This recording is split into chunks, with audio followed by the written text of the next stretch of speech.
My name is Ray, and we'll be going over some tips for picking out the right backpack. When choosing a pack, you'll want to try it on to get a good fit for you. Make sure the top of the pack is level with your C7 vertebrae, which, if you can reach back there, you'll feel that it's the most prominent bone in your spine. You'll want straps that are thick and well cushioned, with curves if possible. Make sure the bottom of your pack hits at the top of your hips. Our hips are designed to bear more weight than our shoulders, so ideally you'll want to use your hips to relieve some of the load by strapping in at the hips and at the chest. Make sure all straps are in good working condition.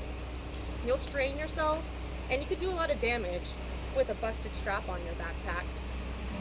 So strapping in and proper positioning will also encourage a more proper posture and performance in your studies.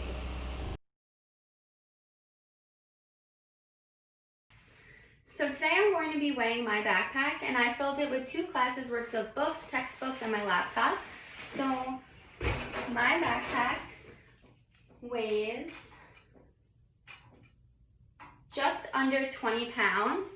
So some things that I can do to help prevent any back injury, shoulder pain, and irregular posture is maybe take a few textbooks out, carry them by hand, or leave them in my car until they're truly needed. Hi, my name is Greg. I'm an occupational therapy student at Hofstra University.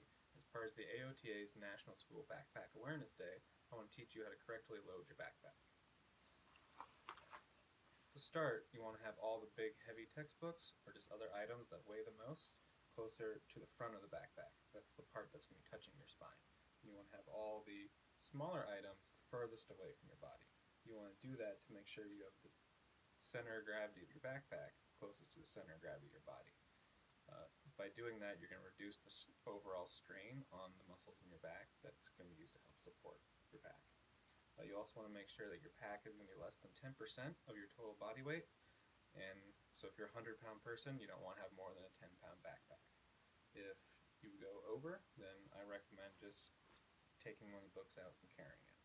You also want to make sure that everything in your backpack is nice and securely packed, and nothing's going to be sliding around unexpectedly, shifting the weight beneath you.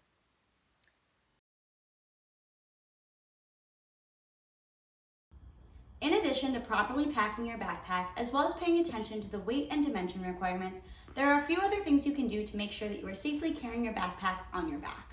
One of those things includes using a chest strap, which goes across the front like this. A lot of backpacks now come equipped with a chest strap and a hip strap. This is just to help center the backpack on your shoulders and on your back and equally distribute the weight across your body, making sure you're not putting too much pressure on one side, such as carrying your bag on one shoulder. If you're someone who no longer uses a backpack, you may use a briefcase or a long-handled shoulder bag. Make sure that you're switching the sides in which you're carrying it on so you're not throwing off that alignment of your back and your shoulder, dragging yourself down and really hurting those muscles.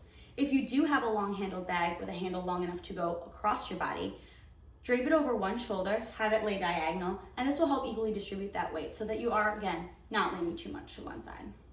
If you're someone who travels, maybe to a job or to college classes, see if you can leave some textbooks or files in your car. That way you're not carrying them around all day and putting that excess pressure on your shoulders so it can really do damage.